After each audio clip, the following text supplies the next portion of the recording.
भारत का एक ऐसा जिला जो पूरा श्रिंक हो रहा है और धीरे धीरे कंप्लीटली खत्म हो जाएगा। पूरा जिला खत्म हो जाएगा। जी हाँ, मैं बात कर रहा हूँ मजूली डिस्ट्रिक्ट का, जो कि 2016 में डिस्ट्रिक्ट बना था। 2016 में इसको डिस्ट्रिक्ट बनाया था। और ये मजूली आइलैंड पूरे वर्ल्ड का सबसे बड़ा रिवर आइलैंड है। इंडिया के असम स्टेट में ये आइलैंड है। कौन सी रिवर पर है ये तो आपको बताना होगा। तो ये मजूली आइलैंड है। मैं मजूली आइलैंड पे बहुत सारी वीडियोस यहाँ पे देख रखी है मैंने, और ये काफी बहुत अच्छी जगह है। ठीक है, यहाँ पे सबसे ज्यादा एलुवियल सॉइल आता है, डिपॉजिट्स आता है। क्यों आता है? क्योंकि वो रिवर जो है वो इसको न्यू सॉइल्स को लेकर यहाँ पे आती है। देखो ब्रह्मपुत्र रिवर जो आती है ना, और ये इसके ब्रह्मपुत्र रिवर के जस्ट बीच में यहाँ पे आइलैंड है। और इसको 2016 में मजूली डिस्ट्रिक्ट का यहाँ पे टैग दिया था कि ये मजूली डिस्ट्रिक्ट है।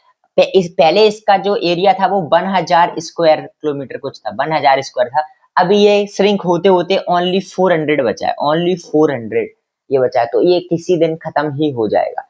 हम यहाँ पे क्या कर रहे हैं? देखो वहां पे हम अगर वाइल्ड लाइफ के लिए देखा जाए तो वर्ल्ड सेंचुरीज, वहां पे बर्ड्स आती हैं। ठीक है, ऊपर से जो बर्ड्स आती हैं, क्रेन्स वगैरह सारी चीजें, माइग्रेटरी बर्ड्स वहां पे आती हैं। तो बहुत अच्छा यहाँ पे वाइल्ड लाइफ का वो हॉटस्पॉट एरिया है। ठीक है, और एग्रीकल्चर के लिए ज्यादा तो नहीं होती, बट लोगों ने फ्लड के साथ रहना वहां पर सीख लिया है। बट बहुत प्यारी जगह है, टूरिज्म के लिए भी बहुत सारी चीजें हैं। तो हमको इसको कैसे इसको हम बचा पाएंगे, ये सवाल है गवर्नमेंट के लिए। बाकी आप कमेंट करिए ब्रह्मपुत्र रिवर कहाँ से ओरिजिनेट होती है और इसके क्या डिफरेंट डिफरेंट नेम्स है।